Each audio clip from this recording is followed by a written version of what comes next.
Hello everyone, welcome to my YouTube channel Sania Biology Classes. I am Pappu sir. I will discuss about COVID-19, novel COVID-19 symptoms.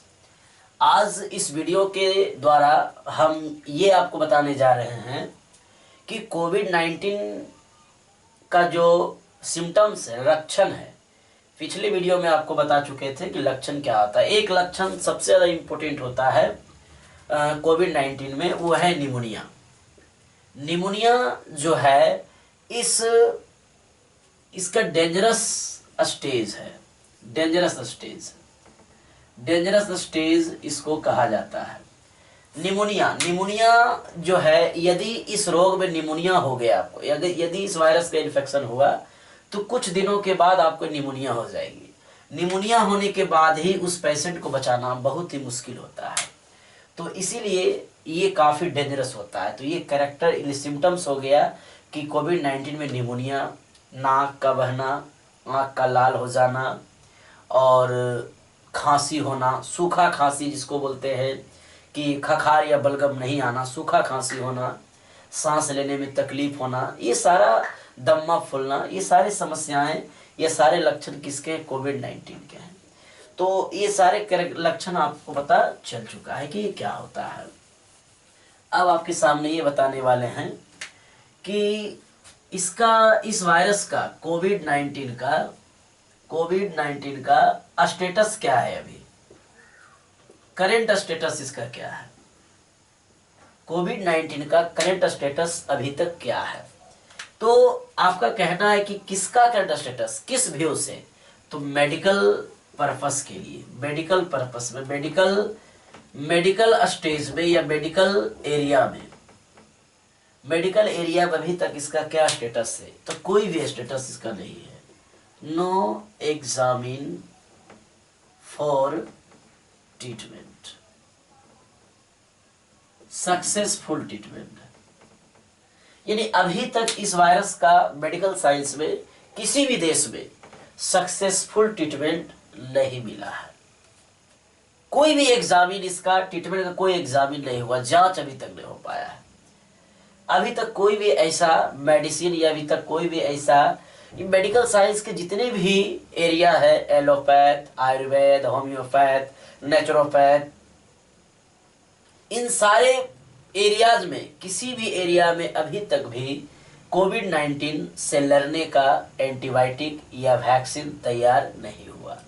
तो ये कोविड-19 का present status है, current status है आज का, ये आपको पता चल चुका है।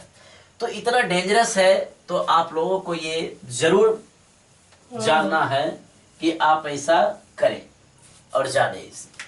दूसरी बात आपको ये बताने वाले हैं कि आपको याद होगा 2002 में और 2012 में, 2002 में जो है एक वायरस आया था जिसका नाम क्या है, एक वायरस था 2002 में एक वायरस आया था जिसका नाम था मर्स, और 12 में एक वायरस आया था जिसका नाम था सार्स।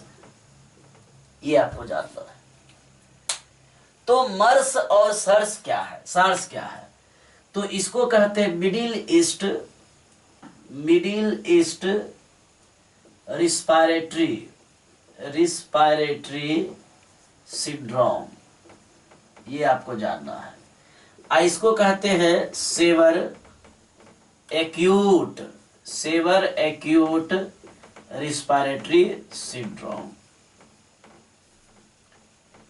आपको ये ध्यान से देखना है। हम आपको ये दोनों चीज क्यों बताने जा रहे हैं, क्योंकि इसी दोनों के फैमिली का तो ही आज का ये वायरस है, नोवेल कोविड-19। ओके, कहते 2002 में मर्स एक वायरस का नाम है जिसको कहते हैं मिडिल ईस्ट रिस्पायरेटरी सिंड्रोम, और SARS severe acute respiratory syndrome. कहते हैं क्या, इन दोनों वायरस के द्वारा कुछ देश में, पूरे संपूर्ण देश में नहीं, कुछ देश में काफी तबाही बचा था और भयावह स्थिति आ गया था और काफी लोग मरे भी थे इस वायरस से। तो कहते हैं कि ये दोनों वायरस जो है, इसी दोनों के फैमिली का ही आज का नोवेल कोविड-19 है। यह हम कह सकते हैं फैमिली सार्स V2। कहते हैं कि सार्स V2 जो है, पहला वायरस हो गया सार्स, दूसरा है कोविड-19, तो क्या नाम रखा गया? SARS V2। तो सार्स V2 फैमिली का जो है आज का वायरस है कोविड-19, जो इतना हाहाकार मचाया हुआ है, नोवेल कोविड-19। ओके, तो ये इसका हिस्टोरिकल बैकग्राउंड है जो आपको जानना जरूरी है। अब आपका सवाल होगा कि ये दोनों जगह रिस्पायरेटरी सिंड्रोम वर्ड क्यों लगाया गया है? रिस्पायरेटरी का मतलब होता है जो श्वसन अंग से संबंधित हो या श्वसन प्रक्रिया से संबंधित हो। सिंड्रोम का मतलब होता है रोगों का समूह या ग्रुप ऑफ सिम्टम्स। जितने भी रोग के लक्षण होते हैं उसके समूह को कहते हैं सिंड्रोम। तो सिंड्रोम जो है इस वायरस से मनुष्य के शरीर में रिस्पायरेटरी सिंड्रोम उत्पन्न हो जाते हैं, इसीलिए इसके लिए रिस्पायरेटरी सिंड्रोम वर्ड यूज होता है। ओके, तो अब आपको पता चल गया कि कोविड-19 क्या है, वो कहाँ से आया, वो किस ग्रुप का है, तो ये आपको पता चल चुका है। ये आपको अच्छी तरह से जान लिए आप लोग।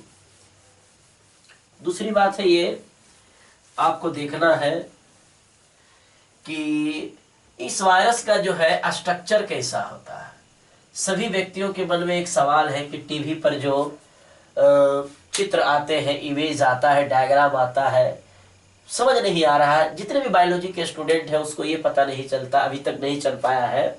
और जितने भी सामान्य लोग हैं जो अदर सब्जेक्ट से भी जुड़े हुए हैं, उन सभी व्यक्तियों के मन में भी ये आता है कि ये वायरस क्या चीज है, अदर वायरस की तरह क्या ये वायरस है, जो वायरस होता है क्या उसी तरह से वायरस है। तो इसके स्ट्रक्चर को बढ़िया से आपको समझाने का प्रयास कर रहे हैं। अब ध्यान से इसको देखिएगा।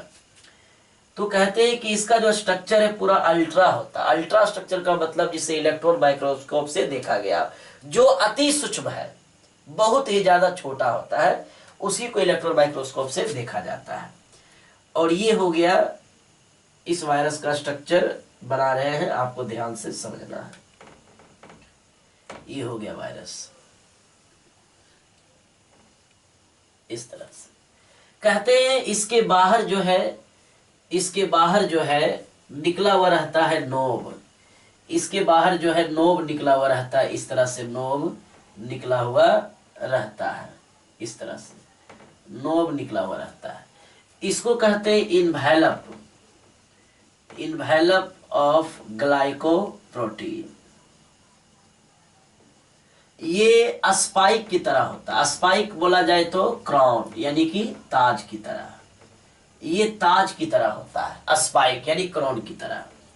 और ये जो मेम्ब्रेन आप देख रहे हैं, ये लिपिड मेम्ब्रेन है, लिपिड बाय मेम्ब्रेन है। बाय मेम्ब्रेन माने दो झिल्ली, लिपिड बाय मेम्ब्रेन है, यानी लिपिड का जो है दो झिल्ली ये है।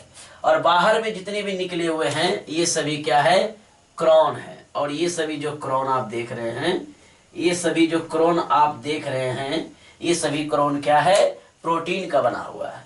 ये बाहर में जो निकला हुआ है स्पाइक की तरह इन्वेलप जो निकला खुट्टी, ये ग्लाइकोप्रोटीन है। और ग्लाइकोप्रोटीन है और बाहर से वायरस को जो घेर रहा है उसका नाम है लिपिड का दो लेयर है, बाय लेयर, यानी दो लेयर होता है लिपिड का, वसा का। दूसरी बात क्या है, इसके इस बाय लेयर को बीच बीच से बाइंड किए हुए रहता है और ये प्रोटीन होते हैं। ये क्या होते हैं, प्रोटीन होते हैं। यानी कि लिपिड को जो है बांध करके रखता है, एक लेयर बना देता है इस तरह से, इसको बोलते हैं हम लोग प्रोटीन चैनल। ये प्रोटीन का चैनल होता है इस पर। दूसरी बात आपको ये जानना है कि इसके अंदर जेनेटिक मटेरियल होता है और जेनेटिक मटेरियल के रूप में यहाँ पर आरएनए होता है, इस तरह से आरएनए होता है, आरएनए। और इसमें सबसे बड़ी खासियत क्या है कि आरएनए के बाहर देखिएगा, आरएनए के बाहर जो है इस तरह से कवरिंग होता है, आरएनए के बाहर इस तरह से कवर होता है। और ये जो आरएनए के बाहर जो कवर होता है ये न्यूक्लियोकैप्सिड प्रोटीन होते हैं। ये आरएनए के बाहर जो होता है ये न्यूक्लियोकैप्सिड प्रोटीन होते हैं, न्यूक्लियोकैप्सिड प्रोटीन होते हैं। और न्यूक्लियोकैप्सिड प्रोटीन होते हैं और बीच में जो ब्लैक कलर का आपको बनाया हुआ है ये आरएनए हो गया। ये आरएनए जो है सिंगल स्ट्रैंडेड है, सिंगल स्ट्रैंडेड आरएनए है। ये आरएनए क्या है? सिंगल स्ट्रैंडेड है। ओके, और ये सिंगल स्ट्रैंडेड आरएनए है। तो हम ये कहना चाहेंगे कि एचआईवी के वायरस में जो आरएनए होता है वो इसी तरह से होता है, बट उसके बाहर कोई लेयर नहीं होता है। लेकिन इस वायरस की खासियत है कि इसके बाहर न्यूक्लियोकैप्सिड प्रोटीन का लेयर होता है। इस कारण से ये ज्यादा बलवान, शक्तिशाली होता है, जो मनुष्य के इम्यून सिस्टम को, एंटीबॉडीज, माइक्रोफेज को पूरी तरह से डैमेज कर देता है। और ये अपना रेप्लिकेशन तेजी से हमारे डीएनए से कॉन्टेक्ट में आके कर लेता है। तो आज ये वायरस कोविड-19 का स्ट्रक्चर आपको बताया है। तो ये पूरा स्ट्रक्चर आपको ध्यान से बढ़िया से देखना है। तो आपको तय करना है कि क्या हमें बाहर घर से निकलना चाहिए, क्योंकि इतनी खतरनाक वायरस है, स्ट्रक्चर इतना खतरनाक है। हमारे शरीर में कोई ऐसा औजार नहीं है, कोई भी ऐसा शरीर के अंदर नेचुरली बूस्ट बॉडी इम्यूनिटी नहीं है जो इस वायरस से लड़ सके। अब बाहर से कोई मेडिसिन भी नहीं है।